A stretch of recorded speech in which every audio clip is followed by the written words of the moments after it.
സുധാകരനെയാണ് നമ്മളെല്ലാം മിനിഞ്ഞാന്ന് കാണാൻ വേണ്ടി കഴിഞ്ഞത്. ആ സുധാകരൻ ഇന്ന് നമ്മളുടെ ശത്രുവായി മാറി എന്നതാണ് യാഥാർത്ഥ്യം.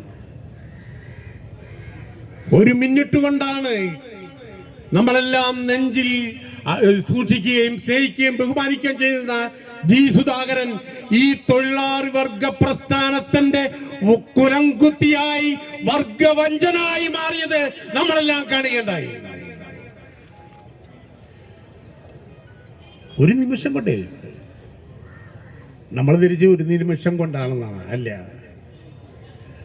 കഴിഞ്ഞ 5 വർഷക്കാലം കൊണ്ടുമായി നമ്മുടെ പാർട്ടി, ആലപ്പുഴ പാർട്ടിയിൽ നമ്മുടെ MLA-ക്കെതിരായി, നമ്മുടെ പാർട്ടിക്കെതിരായി, നമ്മുടെ ഗവൺമെന്റിനെതിരായി ചെറുതും വലുതുമായ ആക്ഷേപങ്ങൾ നിരന്തരമായി നടത്തിക്കൊണ്ടിരിക്കുകയാണ്.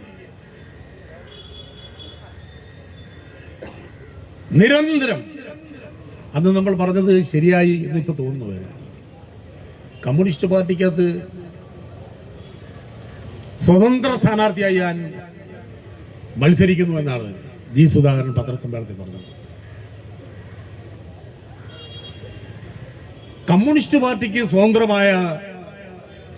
സ്വതന്ത്രമായി മത്സരിക്കാൻ പറ്റുമോ?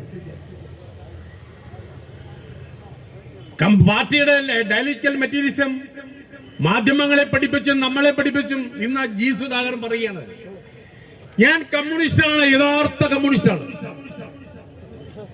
അതുകൊണ്ട് ഞാൻ സ്വതന്ത്രമായി മത്സരിക്കാൻ പോകും. പ്രിയപ്പെട്ട ജി സുധാകര, ഇടതുപക്ഷത്തിനൊരു പക്ഷമുണ്ട്, ഒരു സ്വതന്ത്ര പക്ഷമല്ല. അത് ഈ രാജ്യത്തെ പാവപ്പെട്ടവന്റെ പക്ഷമാണ്, തൊഴിലാളി വർഗത്തിന്റെ പക്ഷമാണ്.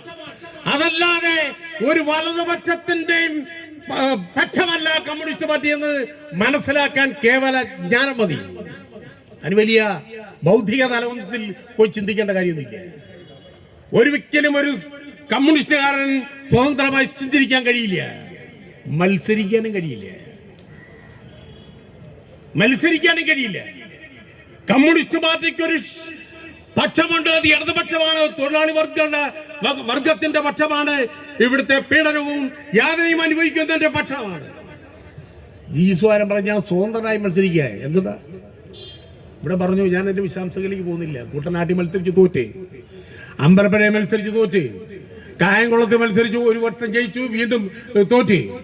അമ്പലപ്പുഴയെ 3 വട്ടം അടുപ്പിച്ച് മത്സരിച്ച് 4 തവണ MLA ആയി. അത്രയൊക്കെ പോരെ. എന്നിട്ടും പാർട്ടി പരിഗണിച്ചില്ല എന്ന് പറയുകയാണ്. പ്രിയപ്പെട്ട ജി സുധാകരനോട് ഞങ്ങൾക്ക് പറയാനുള്ളത്, ഈ പാർട്ടി തന്ന ഈ അംഗീകാരങ്ങളെല്ലാം അംഗീകരിച്ചുകൊണ്ട് 4 തവണ MLA ആയി 80,000 രൂപ MLA പെൻഷൻ മേടിച്ച് വീട്ടിലിരുന്നാൽ മതിയായിരുന്നു. നിങ്ങൾ 1 2 അല്ല, 80,000 രൂപയുടെ പെൻഷൻ